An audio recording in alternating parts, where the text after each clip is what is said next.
Olá pessoal, estamos iniciando mais uma aula de eletricidade e nós começamos na aula passada a falar sobre os sinais de tensão e corrente alternados, né? E hoje nós vamos falar sobre um importante componente eletrônico, nós vamos falar sobre os capacitores. Então na aula de hoje falaremos sobre os capacitores, vamos fazer uma abordagem geral sobre esse componente e acrescentando aí mais um elemento no seu conhecimento sobre eletrônica, sobre os componentes eletrônicos. Então, antes da gente partir aí para esse novo assunto, eu gostaria de fazer uma revisão com vocês sobre o que nós estudamos a respeito do sinal AC, né? O que nós estudamos na aula passada, e também fazer a correção do exercício que eu deixei para validação da sua presença. Então, vamos à nossa revisão.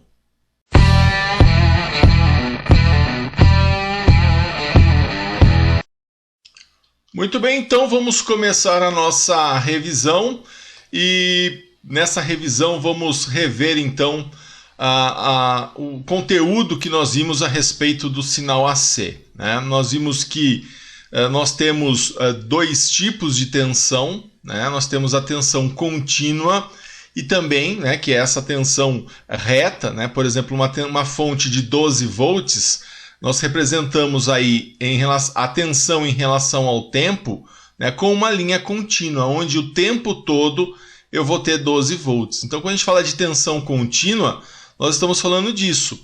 Ao longo do tempo, eu tenho sempre o mesmo valor de tensão, e esse valor é de 12 volts. Tensão contínua, ela vai fornecer para nós uma corrente contínua, onde ela só vai ter um sentido, onde nós nos baseamos na orientação da corrente saindo do polo positivo, né, e indo até o polo negativo, que é o sentido convencional da corrente. Bom, então dessa forma, né, a gente tem lá a tensão contínua.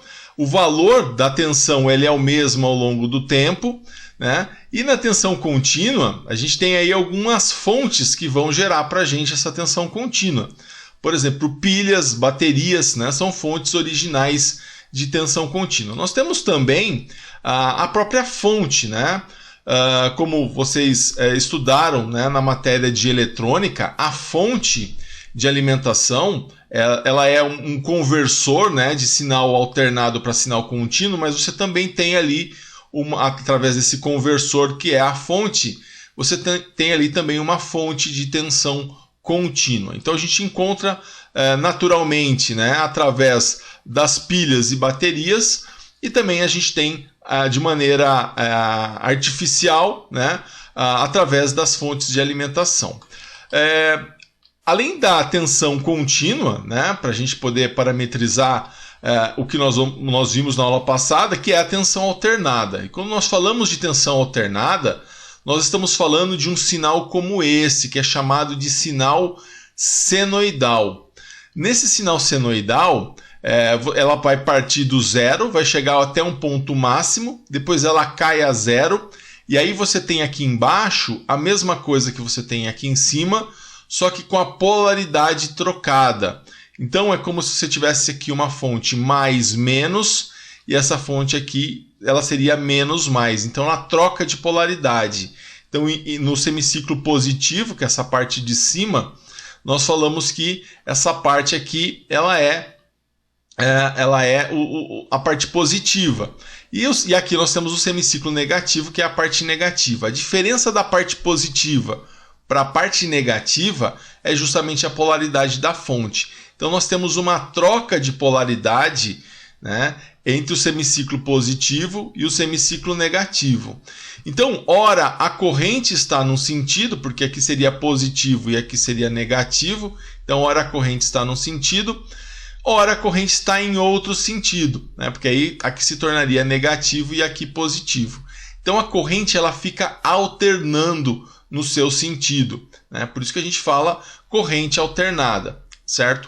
Então esse sinal de tensão alternada que nós vimos na aula passada, nós temos que o valor da tensão ele muda ao longo do tempo, tá?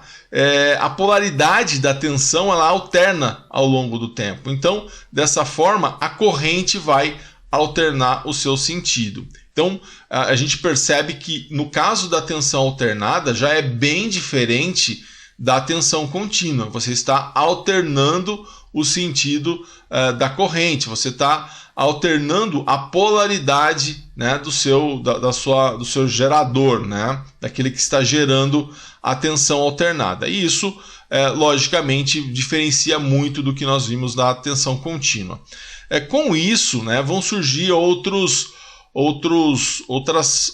fontes, né? Então a gente tem como fonte de tensão alternada, a principal são as tomadas, né? Então nas tomadas a gente tem lá o sinal de tensão alternada que a concessionária, né, de energia elétrica fornece para nós.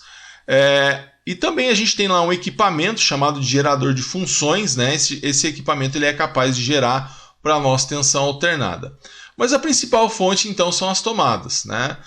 Então assim, eu tenho comentado com vocês que o grande paradoxo, né, da eletricidade, né, é que a maior parte dos componentes precisam de tensão contínua, mas a tensão que nós temos na tomada é tensão alternada. E a gente resolve esse problema com os equipamentos possuindo então um conversor de tensão alternada para tensão contínua, que é justamente a fonte. Então por isso que você consegue colocar os equipamentos na tomada, mesmo eles trabalhando com tensão contínua.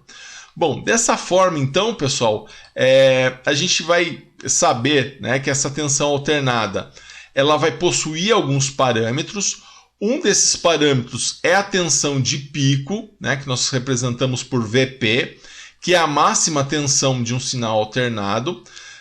Nós temos o menos Vp, que é a mínima tensão de um sinal alternado, e ele vai se alternando então entre a máxima e a mínima, né, na forma de uma senoide. Nós chamamos esse sinal de sinal senoidal. A gente diz que isso aqui é uma senoide, porque ela deriva, né, da função seno, né, que é uma função trigonométrica, tá? Então, além da tensão de pico positiva e a tensão de pico negativa, nós temos também a tensão de pico a pico, né, que é o tamanho, né, de tensão que nós temos entre o nosso pico positivo e o nosso pico negativo, né? Na prática, seria a nossa tensão de pico vezes 2, ou seja, a soma dessa tensão mais essa. Visto que a tensão de pico positiva, normalmente ela é do mesmo tamanho da tensão de pico negativa, tá? Principalmente, isso a gente pode afirmar no caso da rede elétrica, né? Você tem lá um pico positivo do mesmo tamanho do pico negativo, então dessa forma a tensão de pico a pico seria 2 vezes a tensão de pico, certo? E aí nós temos também, né, o que nós chamamos de período, né? Período é esse tempo aqui, né? Esse tempo que nós temos, o tempo que ela leva, né, para concluir aqui um ciclo, né? O que a gente chama de ciclo, né? Você vê aqui que a onda ela começa, vai até o máximo, zera, vai até o mínimo, zera. Depois ela se repete, ó. Isso aqui é uma repetição da primeira onda. Isso aqui é uma repetição da primeira onda. Então, a onda original, né, aquela que é inédita, nós chamamos isso de ciclo. E esse ciclo ele leva um tempo para se formar. Nós representamos pela letra T maiúscula, né? E esse tempo para se completar um ciclo, nós chamamos isso de período. Então aqui no caso, ó, eu tenho um período, esse T aqui, esse tamanho aqui de tempo, né? Lembrando que a gente tem aqui a tensão pelo tempo, né? Esse tempo aqui, ele é justamente o tempo referente a um ciclo. Então ele é o nosso período de tempo, tá? Período é dado em segundos. Então aqui, olha, um período, outro período também. Então a unidade de período é os segundos, tá? Então porque é tempo, tá? Então é o tempo que se leva para uma onda se formar e ela vai ficar se repetindo. Então a onda inédita, aquela que não se repete, né? Nós chamamos isso de período, né? E dado em tempo. Nós temos também a frequência, né? Então, quando a gente fala de frequência, a gente está pensando o seguinte: de quanto dentro de um segundo, né? Quantos ciclos eu consigo ter? Então, se eu tenho lá um ciclo que leva meio segundo, né, para se formar um ciclo, dentro de um segundo eu teria quantos ciclos? Essa é a frequência. Então, quão frequente é o número de ciclos dentro dentro de um segundo, né? Então, olha, se leva meio segundo, né? Dentro de um segundo eu tenho quantas vezes esse meio segundo? 2 vezes. Então, essa seria a minha frequência. Então, nós vamos denominar aí como frequência o inverso do tempo, né? O inverso do período, né? Então, a frequência ela vai ter como unidade hertz, né?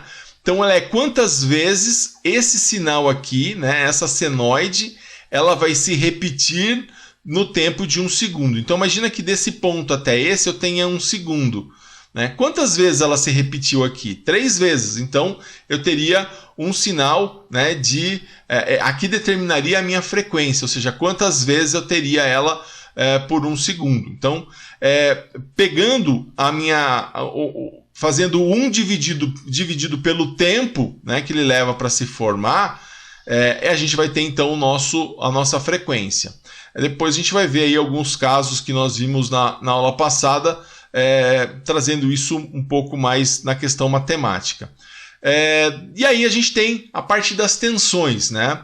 Nós temos a tensão eficaz, que é uma tensão que não está aqui no gráfico, ela não pertence ao gráfico, porque ela é a tensão equivalente à tensão contínua. Então, se a gente for comparar a tensão contínua com a tensão alternada, qual seria meu parâmetro de comparação? O pico? Não. O pico negativo? Também não. Então, qual que seria a tensão que ela teria a mesma capacidade de transferir potência a uma carga, tanto na tensão alternada quanto na tensão contínua? Então, a tensão eficaz ela é a tensão equivalente à tensão contínua em quantidade capaz de transferir potência a uma carga.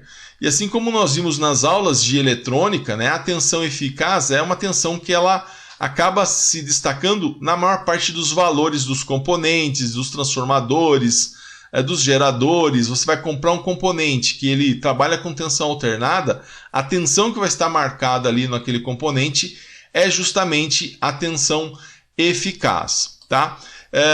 E aí, além da tensão, essa tensão eficaz, né, ela vai indicar a quantidade de energia, né, que de maneira eficaz é entregue a uma carga, né? Então, não posso dizer que eu vou estar entregando, se o meu pico aqui é de 10 volts, eu não posso dizer que essa é uma tensão de 10 volts. Por quê? Na média, né, nessa troca que eu tenho aqui entre a variação que nós temos no sinal AC, né, quanto que realmente eu estou entregando de potência, estou entregando de energia para uma determinada carga, no caso aqui, algo que eu coloque aqui para consumir corrente elétrica. Bom, explicando um pouco melhor, né, a tensão eficaz, né, como nós vimos na aula passada, a tensão eficaz, se a gente fosse comparar, né, se a gente fosse fazer uma comparação de uma fonte com 10 volts de tensão de pico, né, uma fonte de tensão alternada, né, então aqui o meu pico é de 10 volts, e minha fonte de tensão contínua com 10 volts, então eu tenho aqui esse sinal que tem o alternado em vermelho, né, que eu tenho um pico de 10 volts, e o meu sinal azul, né, que é contínuo e ele é sempre de 10 volts. E se eu perguntar, né, e aí eu liguei uma lâmpada, né, qual lâmpada que vai acender mais forte? Né? Aqui fica bem óbvio que a lâmpada que acenderá mais forte, né, se a gente comparar a tensão de pico com a tensão eficaz, a lâmpada que vai acender mais forte vai ser a lâmpada alimentada com esses 10 volts da tensão contínua. Por quê? Porque ela vai sempre receber 10 volts. Já que tem um pico, né, de 10 volts, ela vai ter esses 10 volts somente uma vez no ciclo, né, de forma positiva, e outra vez no ciclo de maneira negativa. Depois você tem esse sinal caindo, indo a zero, trocando de polaridade, depois aumentando, chegando até a zero. Então, se eu for comparar a tensão de pico com a tensão contínua, realmente a tensão contínua, né, se eu colocar ali os dois com o mesmo valor, né, a tensão contínua ela é maior. Então, no caso aqui, essa lâmpada acenderia mais forte, a lâmpada com a tensão contínua.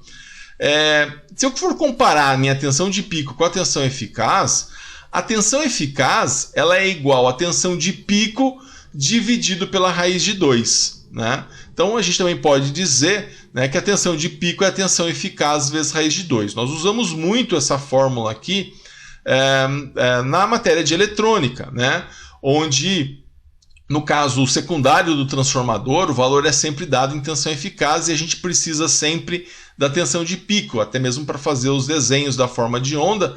Então a gente faz lá a tensão eficaz vezes raiz de 2 para achar a tensão de pico. Então essa é a relação que nós temos entre a tensão de pico e a tensão eficaz. Na nossa rede elétrica, né, a gente tem lá 127 volts e 60 Hz.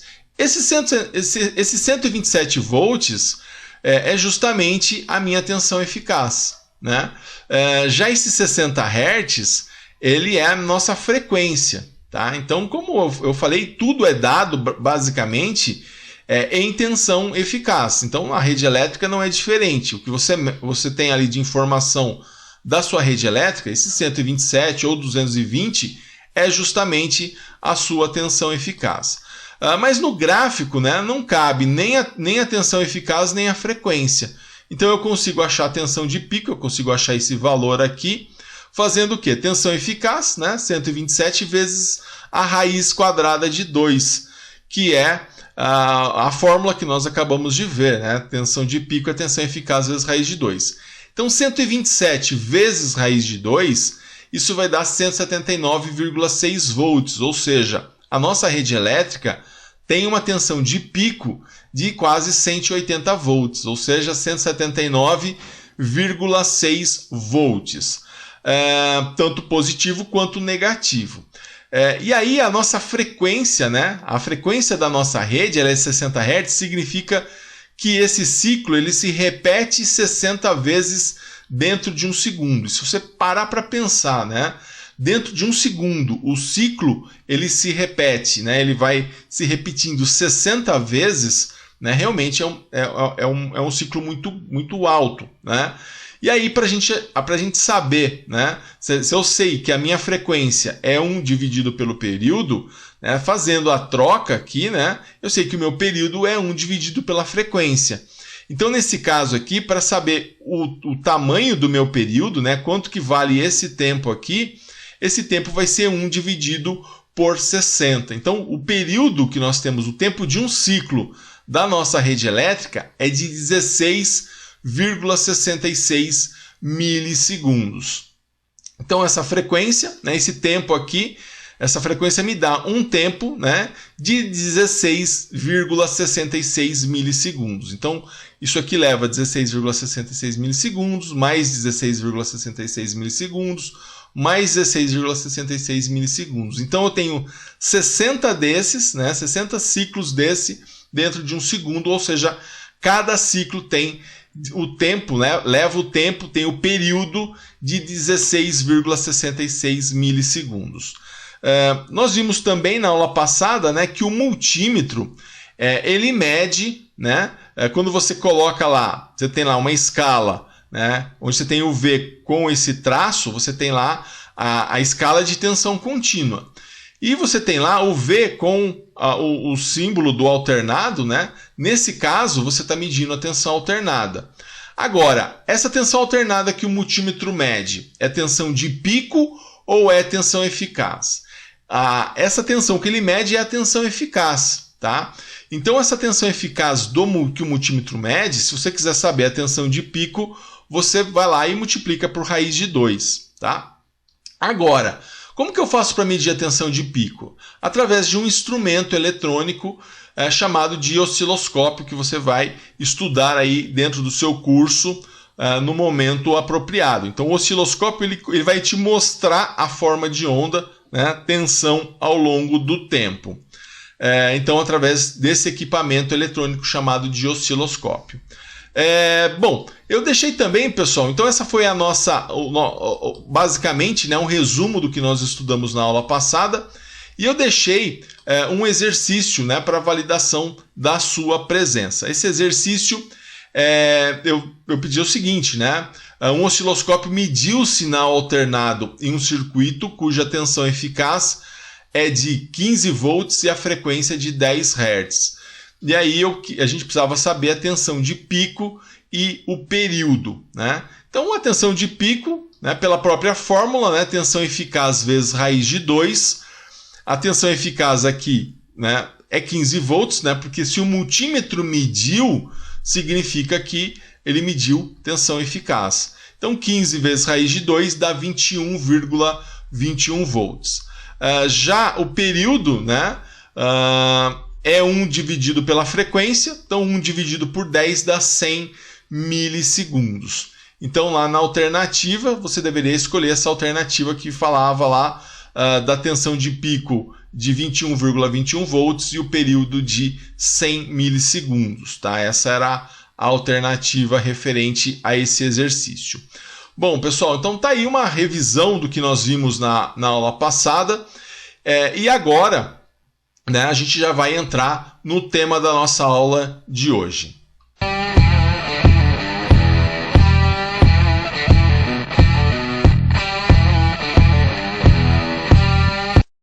Capacitores, falaremos então sobre os capacitores nessa nossa aula de eletricidade. Então, pessoal, o que seriam então, né, o componente capacitor? Você já deve ter ouvido falar muitas vezes em capacitor, né?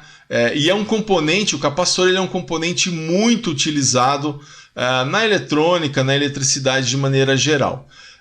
Também, às vezes, o capacitor, quando ele tem um tamanho maior, o pessoal chama ele de condensador. É uma outra forma que se tem de se chamar aí o capacitor. Então, falando do componente capacitor, né, o capacitor ele é um componente que ele tem o objetivo, né, a função do capacitor é armazenar cargas elétricas. Essa é a função do capacitor.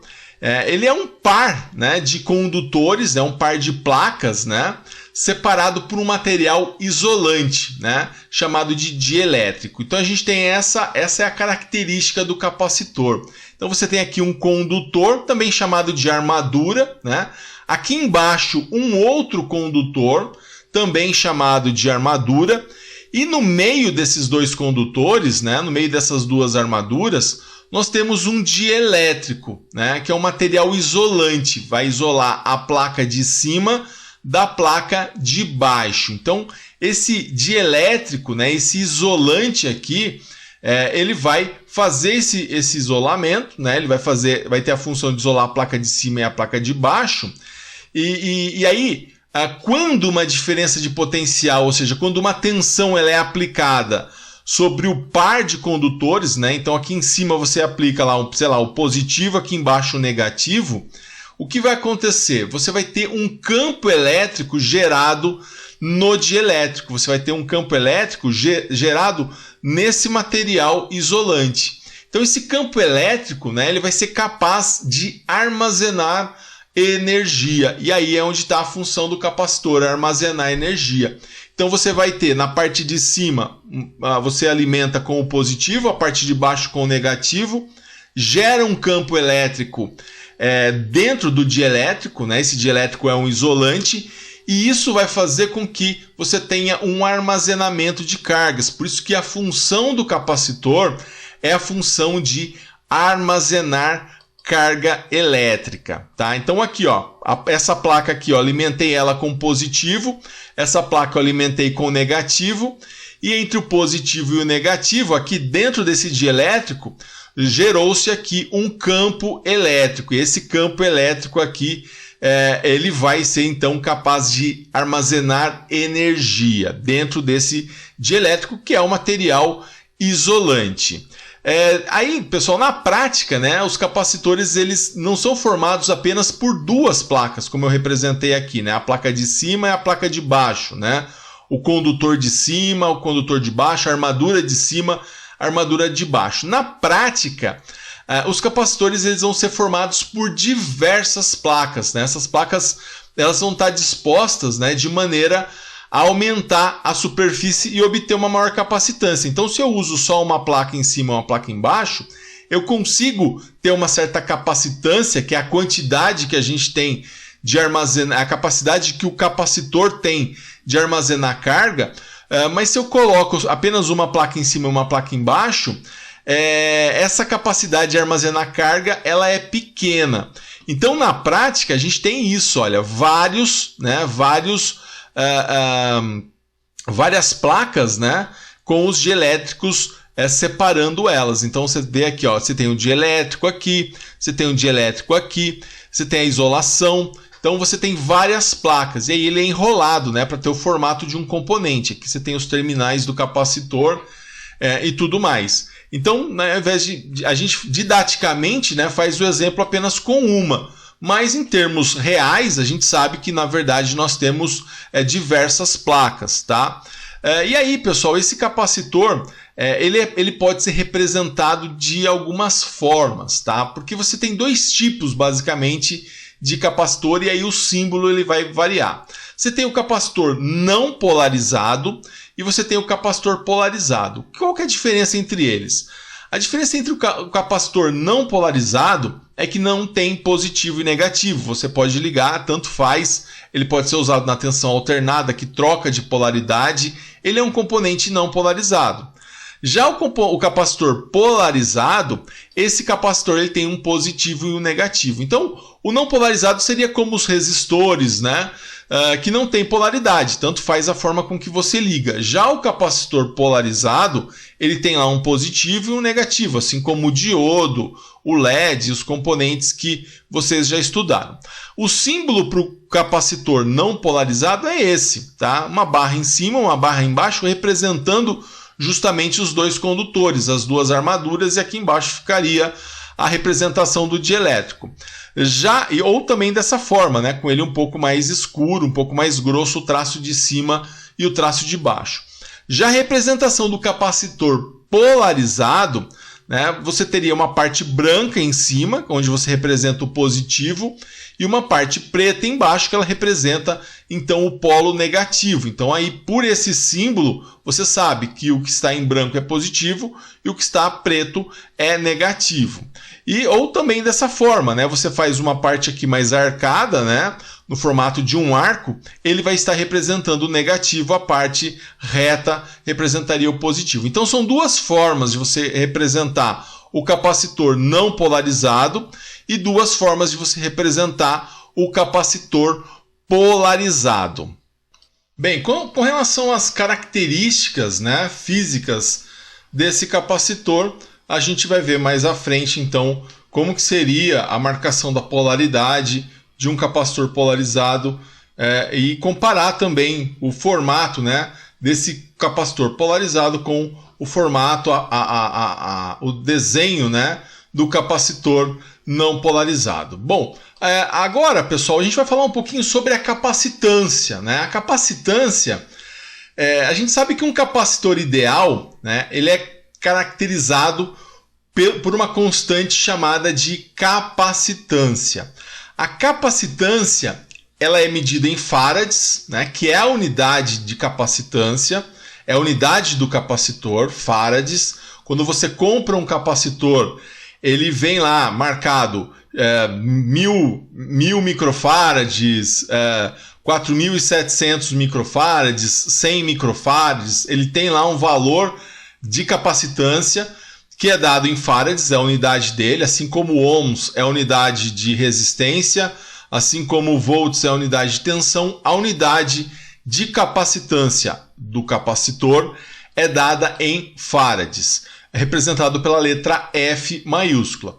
E a capacitância ela pode ser definida aí como a razão, né, entre a carga elétrica e a diferença de potencial entre os condutores, né, entre as placas do capacitor. Na prática, né, então a gente teria uma fórmula, né, capacitor é carga elétrica sobre tensão. Mas essa fórmula ela não é utilizada, ela não vai fazer muito sentido para a gente. O que vai fazer sentido é dizer o seguinte, que a capacitância ela é a capacidade de armazenamento de cargas de um capacitor e vai depender de alguns fatores que estão relacionados à construção. Então, basicamente é isso, a capacitância é a capacidade de armazenamento de cargas. Então, quanto maior for a capacitância de um capacitor, maior vai ser a capacidade dele armazenar cargas. Então, basicamente, é isso que vai interessar para nós em termos de capacitor. Quanto que ele é capaz de armazenar cargas. Né? Isso vai estar relacionado ao tempo que ele consegue se manter carregado e uma série de outros fatores. Só que essa capacitância ela vai depender de alguns fatores, né, que estão relacionados à construção, à forma física desse capacitor. Né? Então, por exemplo, vai depender da área dos condutores, né? Essa área aqui desses condutores, o tamanho disso, né? A gente viu que ele é formado por vários justamente para aumentar essa capacitância, mas essa área aqui, ou seja, o tamanho do capacitor vai interferir na capacitância, né? Quanto maior a área, maior vai ser a capacitância. A espessura do dielétrico, essa espessura aqui do material isolante, e também a natureza, né, do que é formado esse dielétrico. Explicando um pouquinho melhor esses três parâmetros aí que compõem o nosso capacitor, né, essa área, né, dos condutores, a gente viu que você pode chamar esse condutor tanto de condutor quanto de armadura. Tá? Algumas literaturas usam condutores, outras usam armadura. Eu estou colocando para vocês as duas formas. Então, quanto maior a área, né, entre as armaduras, maior vai ser a capacidade de armazenamento de um capacitor. Com relação à espessura do dielétrico, quanto mais fino o dielétrico, aí as armaduras vão estar mais próximas. Então, por isso o campo elétrico formado entre elas é maior. E aí a capacidade de armazenamento também. Ou seja, quanto mais fino for essa espessura do dielétrico, maior vai ser a capacitância. Então é inversamente proporcional. Quanto menor for essa espessura, né, do material isolante, maior vai ser então o campo elétrico que vai poder ser formado entre as duas armaduras, entre os dois condutores. Consequentemente, a capacitância vai ser maior, a capacidade de armazenamento vai ser maior. Tá? E também, né, a natureza do dielétrico, né, do que ele é formado. E aí, quanto maior a capacidade de isolação desse dielétrico, maior a capacidade de armazenamento do capacitor. O dielétrico usado no capacitor, ele pode ser de três formas, tá? Embora você tenha aí são duas formas as mais usadas, mas esse dielétrico ele pode ser sólido, você pode ter ali nesse material isolante um material sólido, você pode ter ali um material líquido e também você pode ter um material gasoso, ou seja, os três estados aí da matéria. Você tem dielétricos nessas três formas. Embora, né, como eu falei, os mais utilizados aí são os sólidos, e aí também existe um pouco do líquido. Esse líquido seria para os capacitores maiores, né? Você tem capacitores aí de altíssimo porte e, como eu falei, que até por uma questão de diferenciação são até chamados de condensadores. Mas os condensadores são capacitores, tá? Uma outra forma de você chamar o capacitor. Só que utiliza-se quando você tem um capacitor de uma capacitância maior. E aí você usa esse dielétrico com material líquido, tá?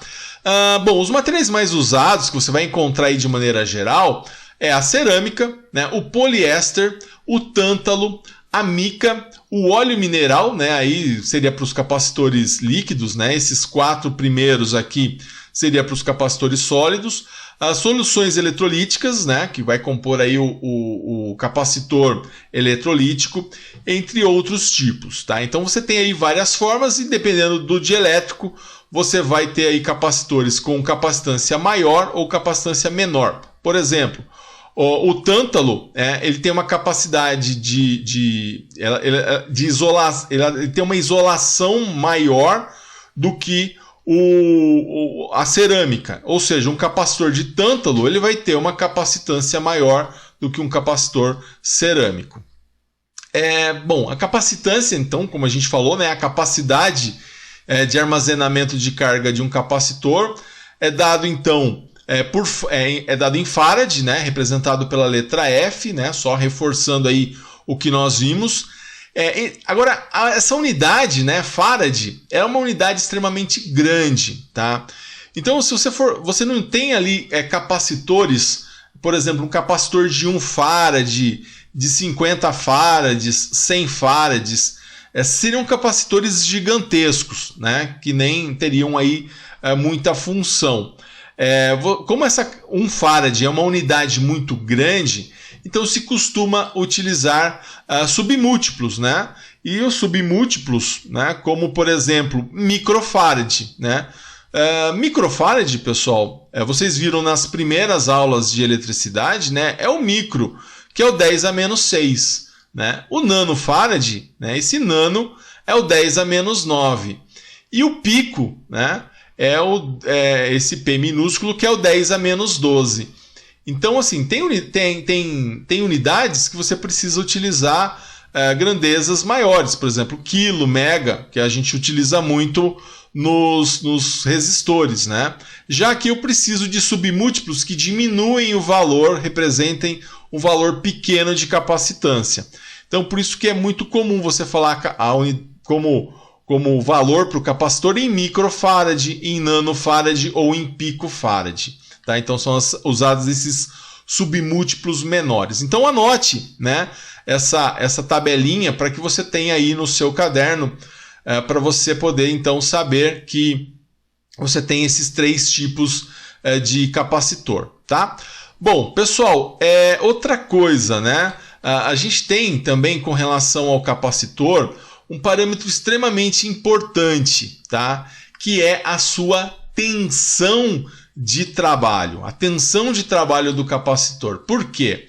Além da capacitância, né, os capacitores eles têm essa característica importante, que é a tensão de trabalho, que é a máxima tensão que o capacitor pode suportar entre os seus condutores. Então, além da capacitância, você, quando vai utilizar um capacitor, você deve se preocupar com a capacitância dele e também com a tensão de trabalho. A aplicação de uma tensão no capacitor superior à tensão de trabalho máxima dele, isso vai com certeza provocar um rompimento no dielétrico, que é o isolante, né? Imagina só, se você rompe esse isolante, porque você vai gerar um campo elétrico muito alto que o dielétrico não vai suportar. E aí ele vai romper e vai fazer com que o capacitor entre em curto. E aí ele vai perder as suas características. Alguns capacitores, dependendo da diferença de tensão que você vai ter, alguns capacitores simplesmente estouram. Tá? Então é muito importante que você analise essa questão da tensão de trabalho, né? Essa tensão de trabalho, para que você não supere a tensão de trabalho de um capacitor. Tá? Então, realmente, a aplicação de uma tensão no capacitor superior à tensão de trabalho máxima provoca esse rompimento do dielétrico, fazendo com que o capacitor entre em curto. Né? E aí, imagina só, se ligou positivo com negativo, ele vai queimar, ele vai perder as suas características. Né? E aí você liga positivo com negativo, ele já vai estourar ali e vai perder a sua função. E muitas vezes, né, pessoal, não é nem tanto quando o capacitor queima, estoura e para de funcionar. Às vezes o problema é quando você, vamos supor, um capacitor ele é para ser utilizado com uma tensão de 20 volts e você submete ele a uma tensão de 50 volts. Vamos supor que ele não estourou, não queimou, só que se ele é um capacitor de 800 microfarads, quando você submete o dielétrico dele a esse estresse, pode ser que ele não vá queimar, mas ao invés de trabalhar como 800 microfarads, ele trabalhe como 600, como 100, como 300, ou seja, ele não queimou, mas ele se danificou. E aí, muitas vezes, nos circuitos, isso acaba causando mais dor de cabeça, porque isso acaba ocasionando um funcionamento irregular do circuito por conta daquele capacitor. Que muitas vezes o pessoal fala, esse capacitor está com fuga, né? Ou seja, ele não chegou a virar um curto, mas ele, a uma determinada tensão, ele passa a não responder de maneira correta. Então, essa é a importância aí da gente observar essa tensão de trabalho. Então, na maioria dos capacitores, danifica permanentemente o componente, né? Então a gente tem que tomar cuidado, né, de utilizar sempre capacitores com tensão de trabalho superior ao valor que o componente irá trabalhar realmente, né? A gente viu na parte de eletrônica, no projeto de fontes, né, que utiliza-se até um coeficiente para você projetar o capacitor, né? A gente multiplica lá por 1,3, que é um coeficiente de segurança. Então, se você vai ter uma tensão lá de 10 volts, né, você coloca pelo menos um capacitor de 13. Você vai colocar você vai ter uma tensão ali de 100 volts, você coloca pelo menos uma tensão de 130 para você garantir que realmente você está com um valor superior. Você nunca trabalha no limite, certo? Aplicação do capacitor, né? Onde que nós utilizamos capacitores?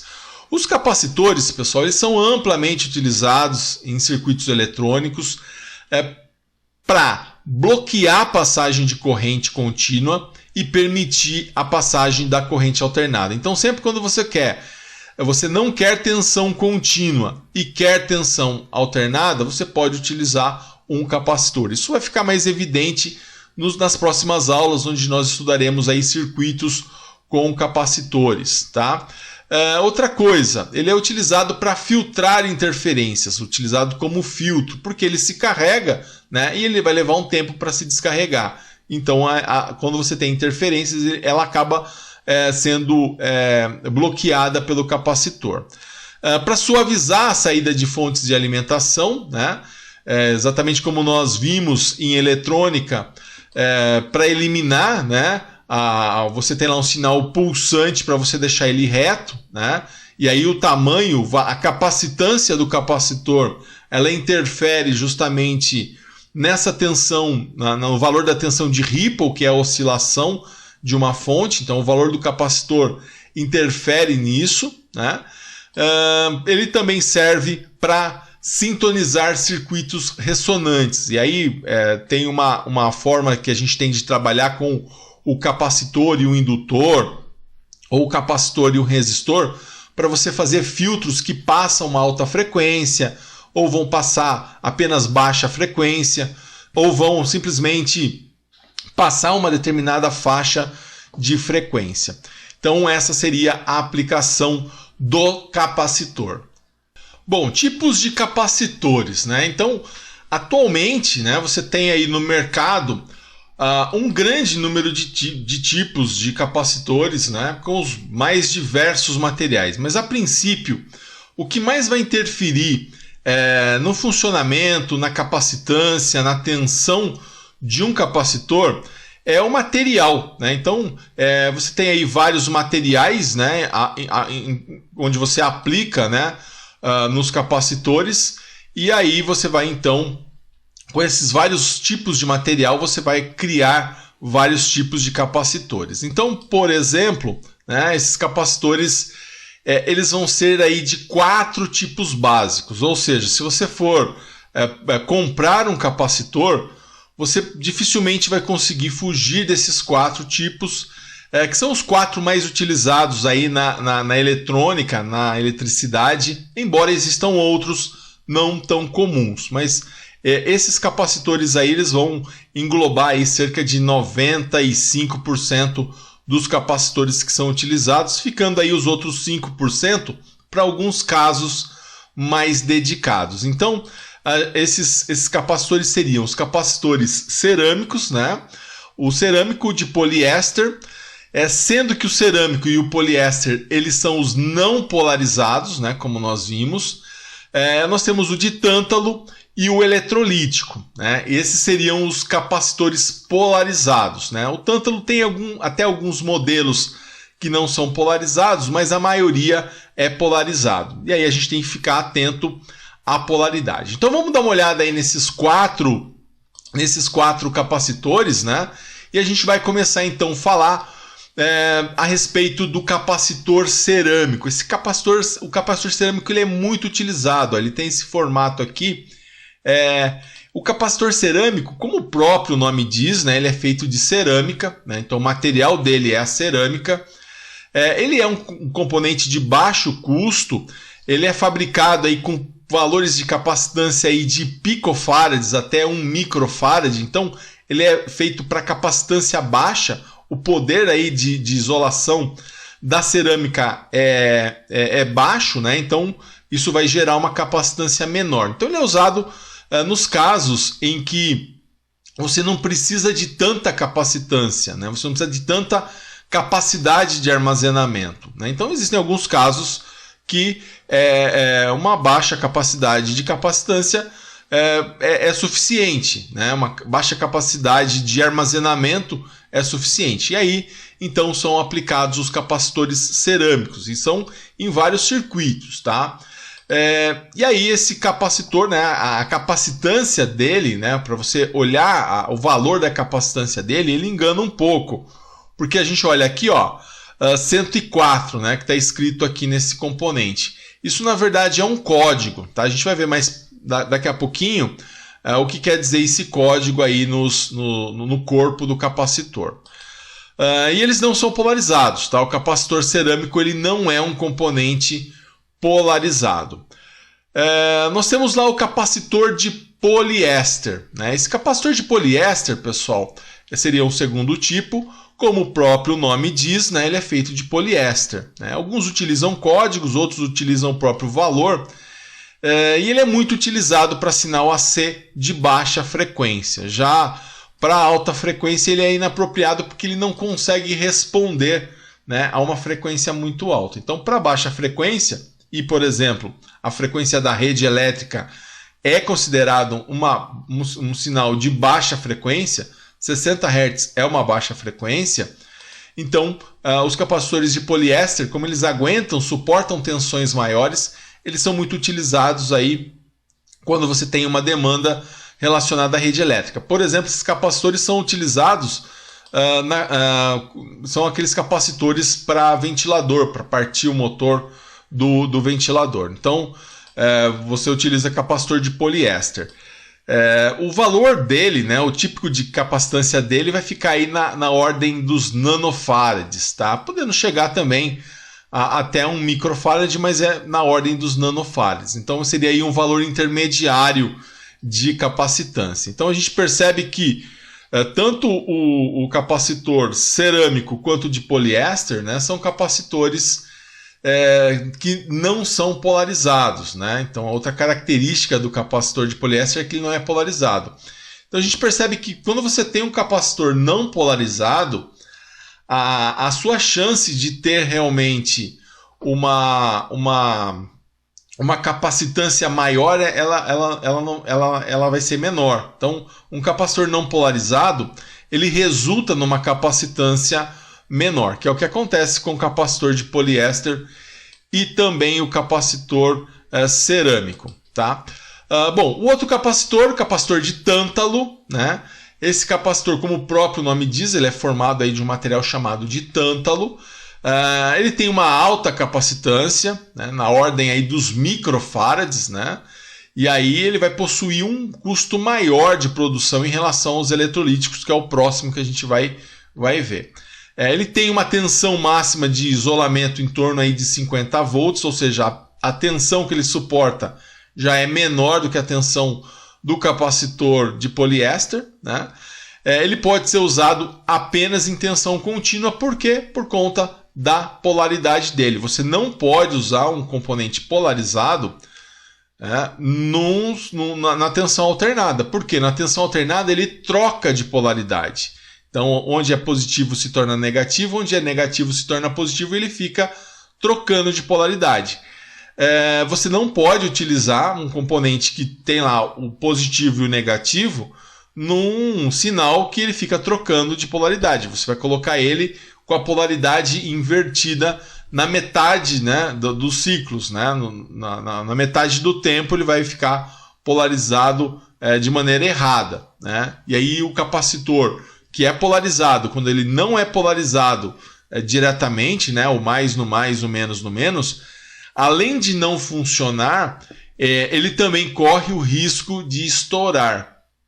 Ele acaba rompendo o dielétrico, ele pode estourar e pode até ferir alguém, pode ter aí até um risco maior no equipamento, tá? Então tem que se atentar à questão da polaridade, por isso que ele pode ser usado apenas para tensão contínua. E eles são polarizados, então eles são componentes polarizados, isso é importante salientar com relação ao capacitor de tântalo, tá? E agora, né, vamos falar do terminal, né? Então ele tem aqui um lado dele, né, como esse componente está aqui, pode ver, ele tem um maisinho aqui desse lado, né? E esse indicador aí de positivo significa que esse terminal aqui é o positivo, sendo o outro negativo. Então, essa identificação aí do capacitor de tântalo. Falando do eletrolítico, né, o capacitor eletrolítico é o mais usado, né? Ele é muito utilizado, é utilizado nas fontes, né? E aí ele vai ter algumas características aí que a gente vai estar vendo agora, né? São capacitores cujos processos de fabricação vai permitir, né, você obter altos valores de capacitância com um pequeno volume. Então essa é a relação, né, custo-benefício, né? Então com um pequeno espaço você consegue ter um grande volume, né? Você consegue isso justamente por ele estar enrolado e você ter várias camadas ali de armadura, né, e de elétrico.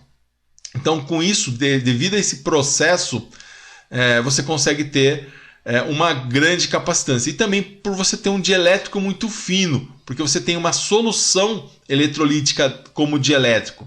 Então você consegue ter ele mais fino. Então esse é o capacitor eletrolítico, tá? Bom, então aí a seguir a gente vai ver, né, uma comparação entre as dimensões de um capacitor eletrolítico e o não eletrolítico do mesmo valor. A gente vai ver mais à frente. Então, o fator que vai diferenciar, né, os capacitores eletrolíticos dos demais, né, dos capacitores fixos, é o dielétrico, ou seja, o material isolante. No capacitor fixo, comum, o dielétrico ele é de papel, mica, cerâmica, né?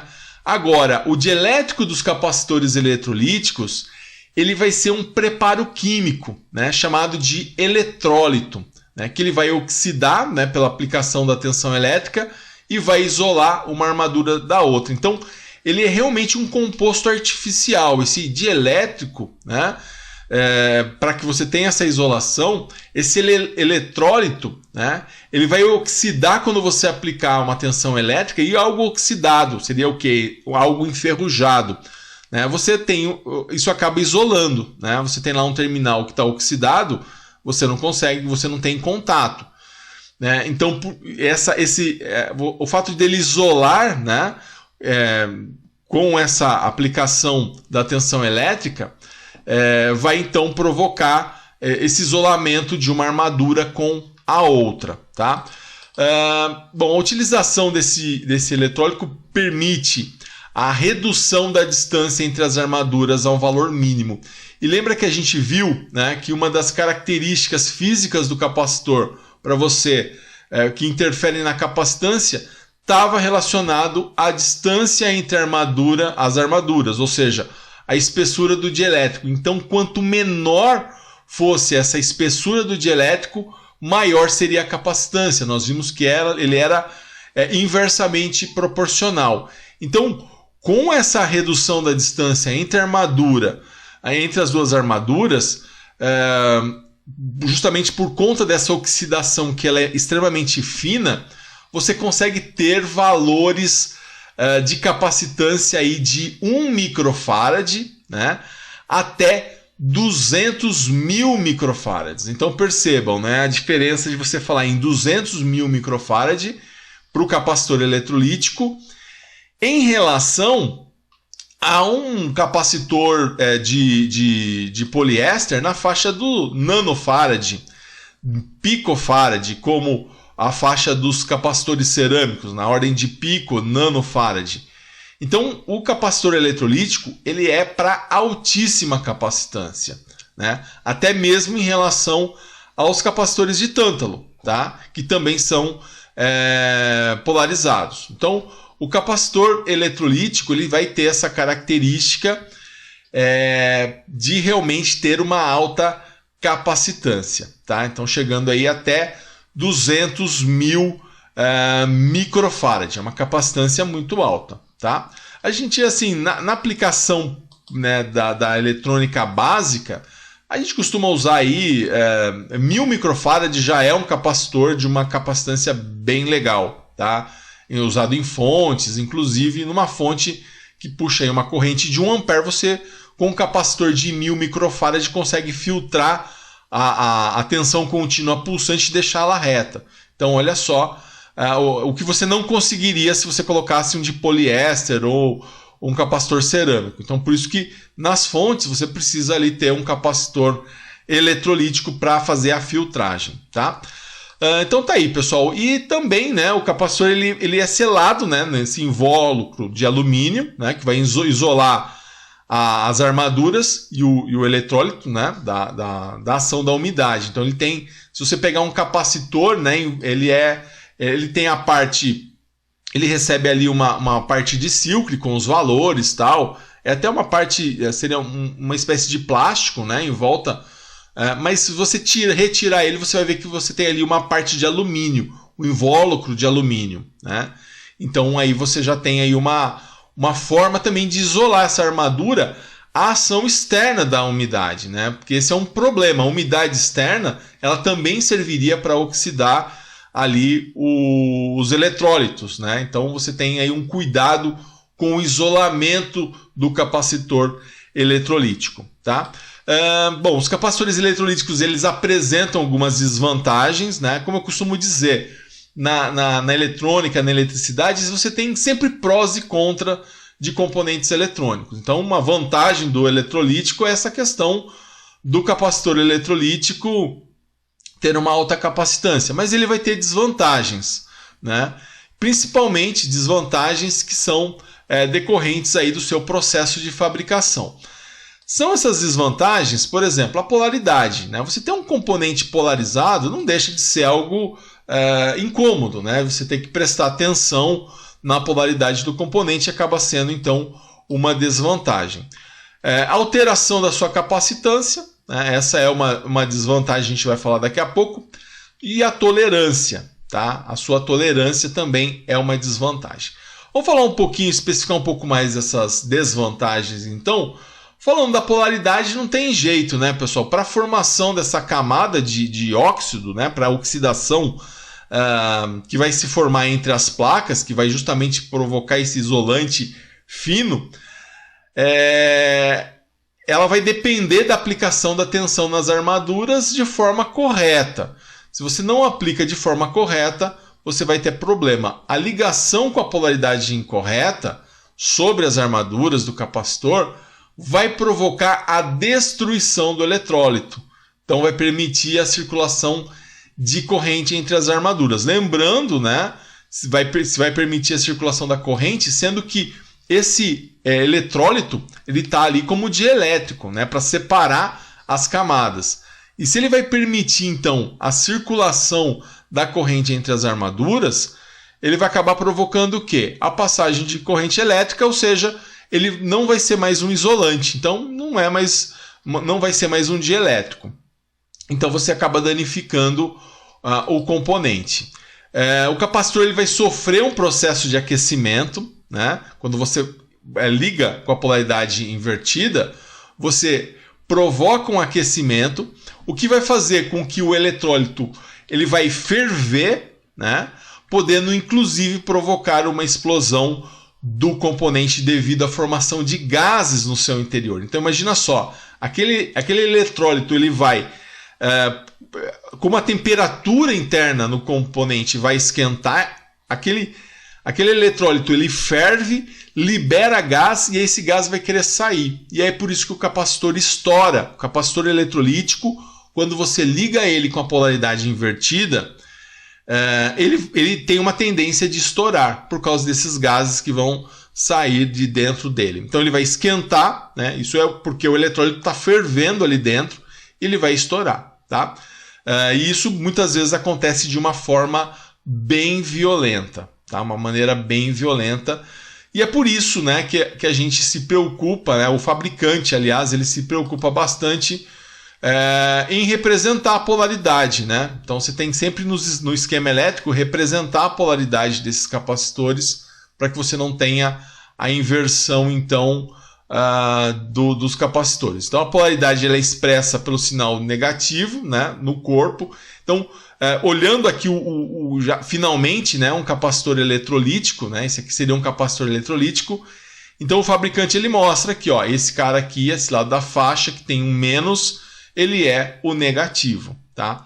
Embora existem capacitores que ele identifica como mais, ele identifica o mais, tá? O sinal positivo. Então é olhar no corpo do componente, né? Então você tem que casar o menos, né? Aqui esse menos que está impresso no corpo, com o menos, né, do esquema elétrico da onde você tem que ligar.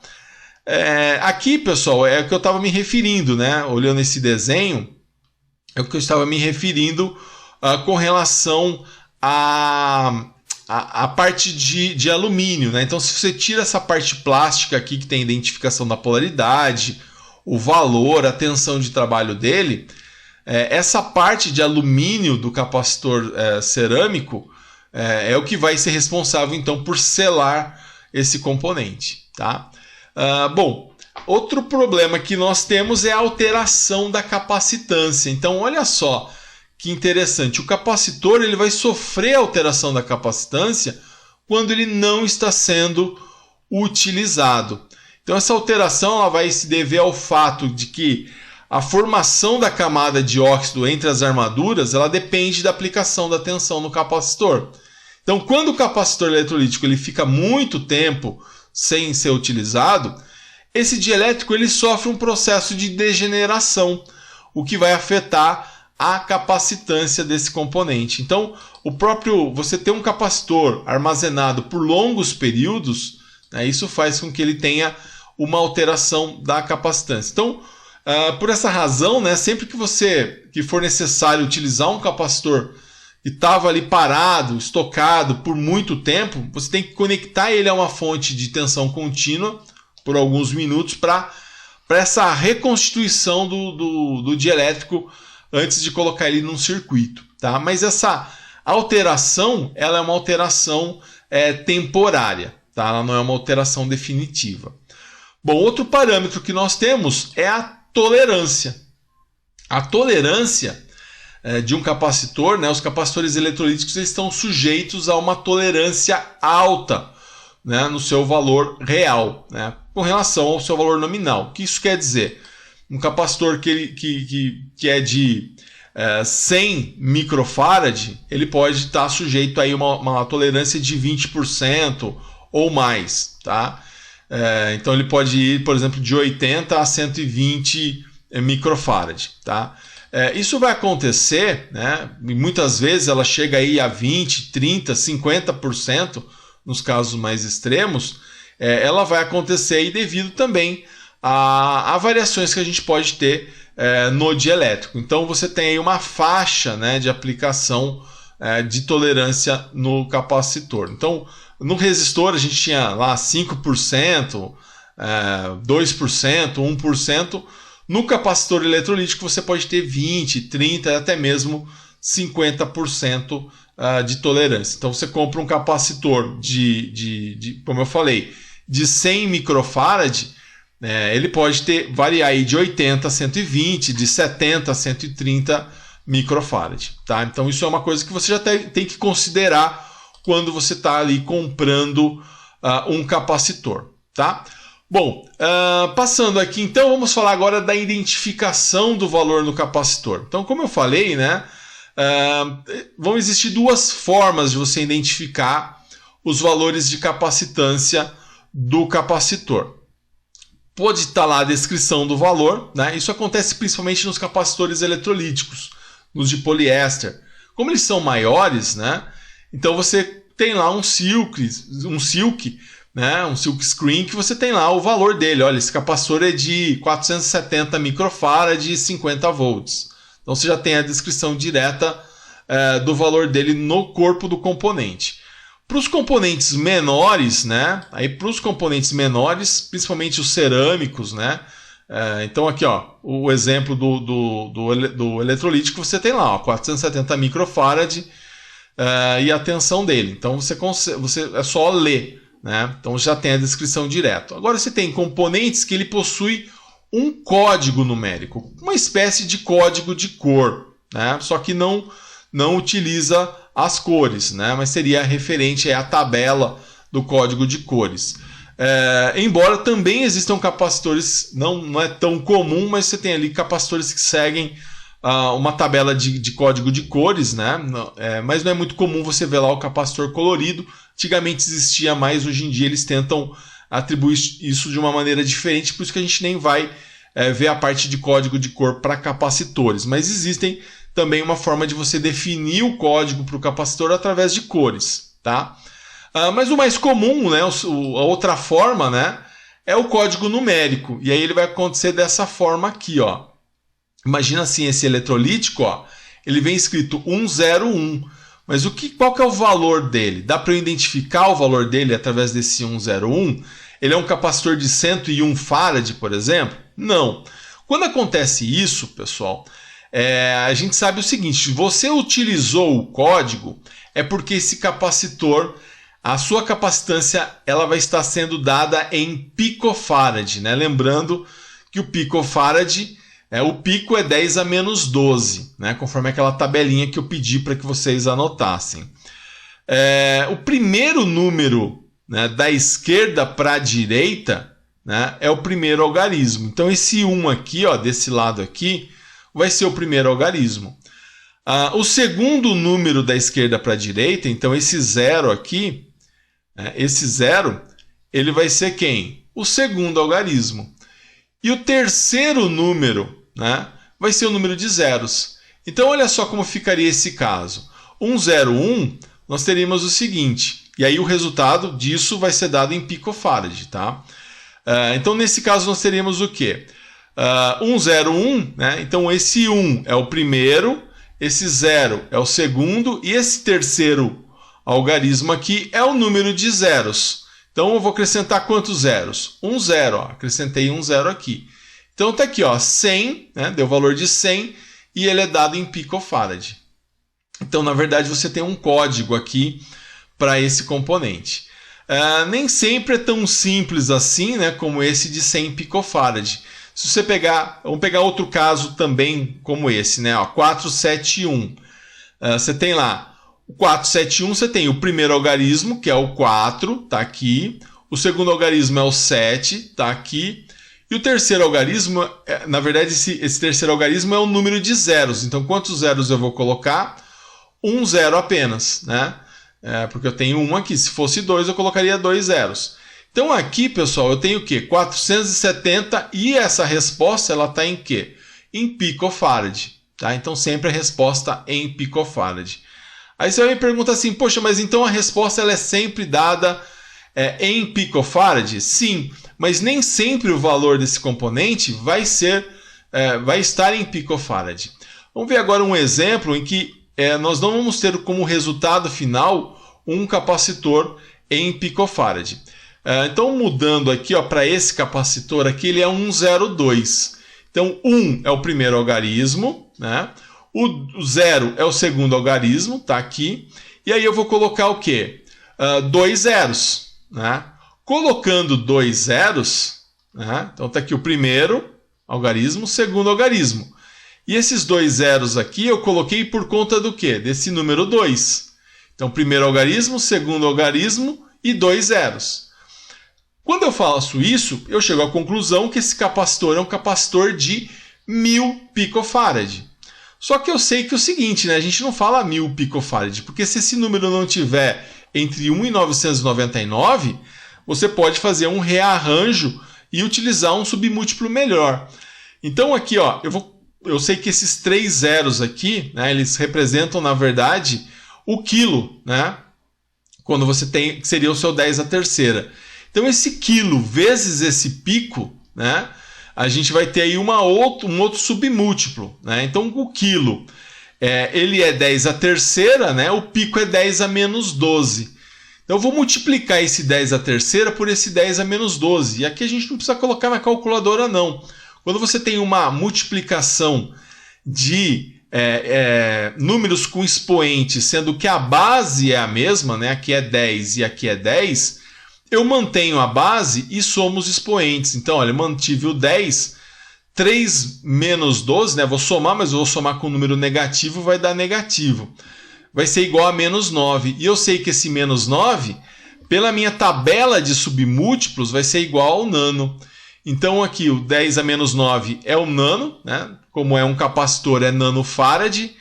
E aí então esse 1 veio lá de cima, né? Esse 1 por causa do 1 kpf. Então quando eu tenho kpf, é na verdade nanofarad, né? O K e o P, né? 10 a terceira com 10 a menos 12 vira 10 a menos 9, por isso que eu troco pelo nano. Tá? Dá uma olhada na tabela que você anotou para realmente verificar se você fez da forma correta. E aí, pessoal, a gente consegue então fazer a leitura desses capacitores. Então ele não é um capacitor de 102 nano ou 102 pico. Esse aqui é um capacitor de 1 nanofarad. Certo? Bom, falando do armazenamento, né, da carga do capacitor, nós vimos que a função do capacitor é de armazenar cargas, né? E aí a gente vai dar uma olhadinha então como que aconteceria esse armazenamento de cargas, né? Então quando você conecta os terminais do capacitor a uma fonte de tensão contínua, ele vai ficar sujeito à diferença de potencial dos polos da fonte. Então o potencial da bateria, quando você aplica cada uma das armaduras, né? Aí você pode chamar de armadura ou de condutor, vai surgir, como nós vimos, um campo elétrico. Que nada mais é o que? Uma força de atração. Esse campo elétrico que nós falamos que surge entre uma placa, né, uma armadura e outra, esse campo elétrico é uma força de atração. Né? E aí a gente sabe que cargas de sinal diferente, né, vão se atrair, né, e se essas cargas forem do mesmo sinal, elas vão se repelir. Né? Então, nesse fenômeno, né, como a gente consegue ver, né, eu tenho ali as duas placas e eu tenho aqui vou polarizar, né, como positivo. Liguei aqui uma pilha, por exemplo. Aqui essa placa vai se tornar positiva, essa placa vai se tornar negativa. E nesse caso, o que vai acontecer é que no material dielétrico eu vou ter um armazenamento. Esse armazenamento, né, quando o capacitor ele tem a mesma tensão da minha bateria, daquilo que eu estou utilizando para carregar, eu digo que o capacitor está carregado. Então, se eu medir a tensão aqui nessa placa, eu vou ter a mesma tensão da minha bateria, né, no caso de 1,5 volt. Então, esse capacitor está carregado. Então, aqui a gente consegue expressar através de uma curva. Olha só, ao longo do tempo, ele vai se carregando até que ele chega ao quê? Ao máximo. Quem seria esse máximo, esse 100%? Seria justamente esse valor aqui daquilo que eu estou utilizando para carregar o meu capacitor. Então, existe uma tendência do seguinte: se eu ligo uma fonte de 1,5 volt para carregar esse capacitor, o que vai acontecer? Ele vai aumentando a tensão dele até chegar a 1,5 volt. Tá? E aí eu vou dizer então que esse capacitor está carregado. Então ele leva um tempo para se carregar. Esse tempo que ele leva para se carregar vai depender de alguns fatores. Vai depender da corrente elétrica, vai depender do circuito que ele está envolvido. Ele pode se carregar mais rapidamente, mais vagarosamente, né? Vai depender da capacitância desse capacitor e tudo mais. Agora, a gente pode analisar também quando eu removo, né, essa minha fonte aqui, né? Eu tiro essa minha fonte e eu removo ela, o que vai acontecer com o capacitor? Vai acontecer a descarga do capacitor. Então, tornando, né, um capacitor carregado, né, a gente pega um capacitor que esteja carregado, conecta seus terminais a uma carga, né, que vai consumir corrente, vai ter a circulação da corrente, ou seja, ele vai trabalhar como se ele fosse uma fonte de tensão. Então a ideia aqui é você pegar, eu carreguei o capacitor, eu tiro ele da onde estava carregando ele vai estar carregado, e posso ligar ele numa carga qualquer, num LED ou num resistor. O que vai acontecer? Ele vai pegar a carga que está dentro dele e ele vai começar a descarregar. Começando a descarregar, ele vai também levar um tempo para se descarregar, tá? Porque a tensão entre as suas armaduras ela vai diminuir, né? Porque ali os elétrons, né, em cada lado da armadura, né, vai ser cada vez menor, e aí ele vai se descarregando até que ele chegue a zero, né? Então, esse efeito da descarga do capacitor, né, depois de um determinado tempo, a tensão entre as armaduras ela vai ser tão pequena que aí ela vai praticamente chegar a zero, né? Quando a gente faz isso, a gente pode representar, então, eu desconectei, né, a minha fonte do meu capacitor e agora eu vou ligar a uma carga. Essa carga ela vai consumir corrente, né? Consumindo corrente, ele vai começar a descarregar e eu vou ter aqui um fluxo de elétrons passando por essa minha carga, até que ele zere.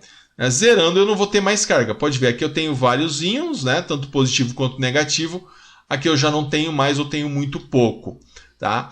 Então aí, no caso, né, os elétrons, né, que estavam em excesso aqui embaixo, né, num dos lados, do lado negativo da armadura, ele vai se movimentar para onde tem falta dele, né? E aí é o movimento, é o positivo atraindo o negativo até que você tenha um equilíbrio de potencial entre eles e aí você não tem mais corrente elétrica porque é o que nós falamos que o capacitor se descarregou. Isso vai acontecer, ó, aqui eu tenho ali o capacitor carregado e ele vai levar um tempo para se descarregar, tá? Ele leva um tempo para se descarregar. Esse tempo ele vai depender também da corrente que você está consumindo, ou seja, de quanto que a carga vai estar demandando de elétrons para que ele possa, então, para que esses elétrons possam suprir lacunas e aí você tenha o descarregar desse capacitor, tá? Então, dessa forma a gente tem lá tanto a carga quanto a descarga do capacitor. Se a gente for analisar, cruzar os dois, né, tanto a carga quanto a descarga, né, a gente tem assim, ó, aqui é o gráfico da minha carga, aqui é o gráfico da minha descarga, né? Então aqui ele está descarregando e aqui ele está carregando, tá?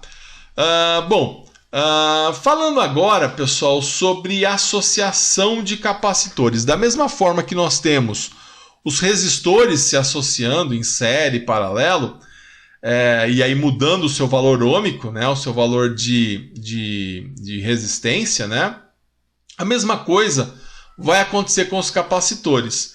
É possível fazer uma associação desses capacitores, mas aí a gente tem que tomar um certo cuidado, tá? Então, quando eu coloco capacitores em série, né, coloquei aí o capacitor em série, como que eu faço para calcular a capacitância equivalente deles, né? A fórmula que a gente utiliza é a capacitância total é igual a 1 dividido pela capacitância do primeiro capacitor, mais 1 dividido pela capacitância do segundo capacitor, mais 1 dividido pela capacitância do terceiro capacitor e assim por diante. Então, se eu tiver apenas 2 capacitores, né, eu posso fazer a capacitância do primeiro vezes do segundo, dividido pela soma dos dois, né? E se eles forem de valor igual, eu posso fazer lá a capacitância dividido pelo número de capacitores. Agora, se você parar para observar, a regra que a gente tem para os capacitores em série é a mesma regra que nós temos para os resistores, só que em paralelo. Então, a regra para o capacitor em série é a regra que a gente utiliza para o resistor em paralelo, né? A gente não soma as capacitâncias quando esses capacitores eles estão em série. A gente faz capacitância do primeiro vezes a capacitância do segundo dividido pela soma da capacitância dos dois. Ou se eu tiver mais do que 2 capacitores em série, eu tenho que usar então a regra geral, né, que é essa regra aqui. Então, só tomar cuidado, né? Quando a gente fala de associação de capacitor, a gente tem aí uma forma de se fazer, né, de maneira ao contrário do que nós temos lá para os resistores, tá?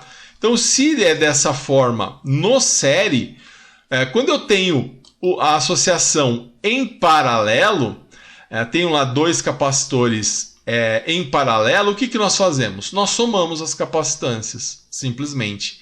Então a regra do paralelo para os capacitores é justamente a regra do paralelo, do série para os resistores. No série dos resistores a gente não soma os valores?